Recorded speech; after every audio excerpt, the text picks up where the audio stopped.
5. Today we are doing the new chapter, volume, and we will cover the three contents, lesson 1, lesson 2, lesson 3, which is on page number 143.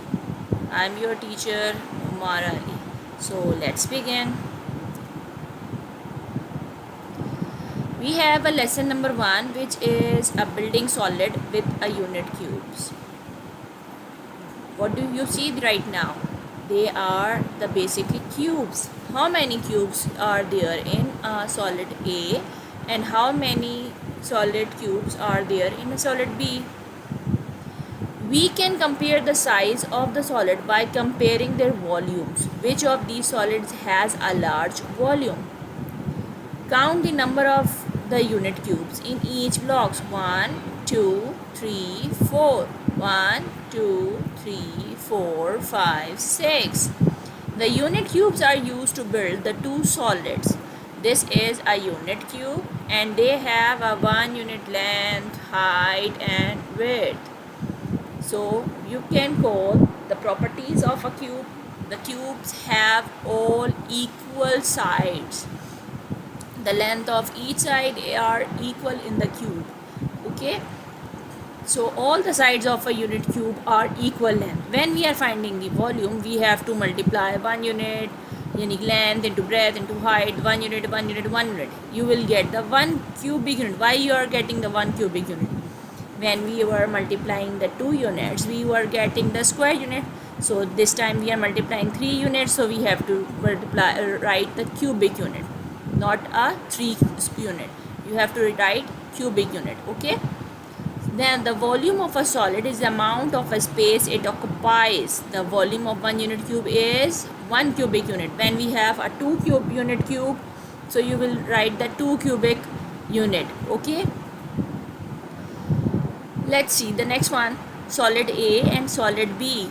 Solid A is basically made up of a 4 unit cubes and has a volume of a 4 cubic units.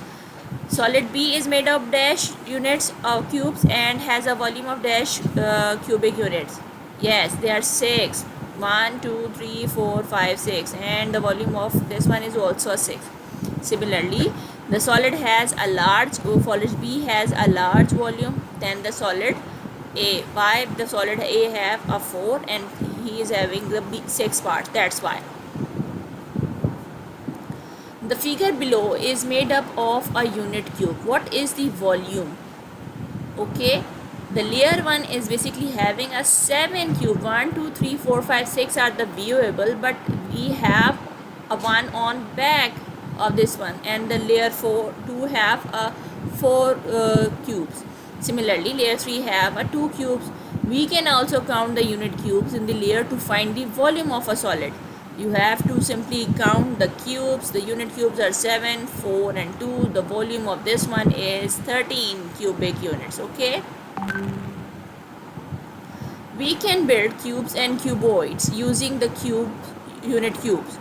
A cube has a 6 face. Each face is a square. Okay, similarly a cuboid has a 6 face. Its face are a square or a rectangle. What are the other cubes and cuboid can you build using the unit cubes? Let's see. The 4 solids are made up of a unit cube. Compare their volumes. How many units cubes are there in each solid?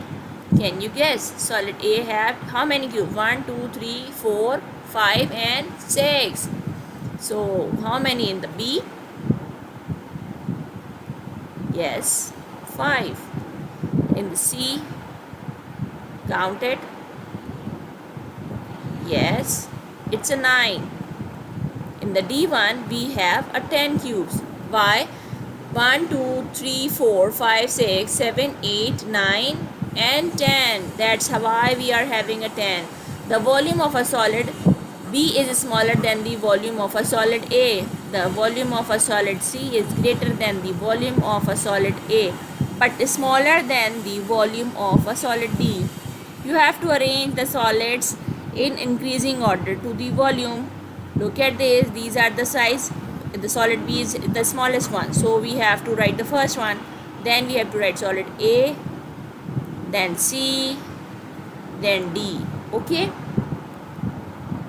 This is your home task. You have to practice the question of chapter number 7 lesson 1, which is on a page number 148. You have to do question number 1 in your book with your date. Maintain your index, maintain your in the notebook. You have to maintain the title page that question number 1 is done in a book. Okay, that's the end of today's lecture. Have a good day.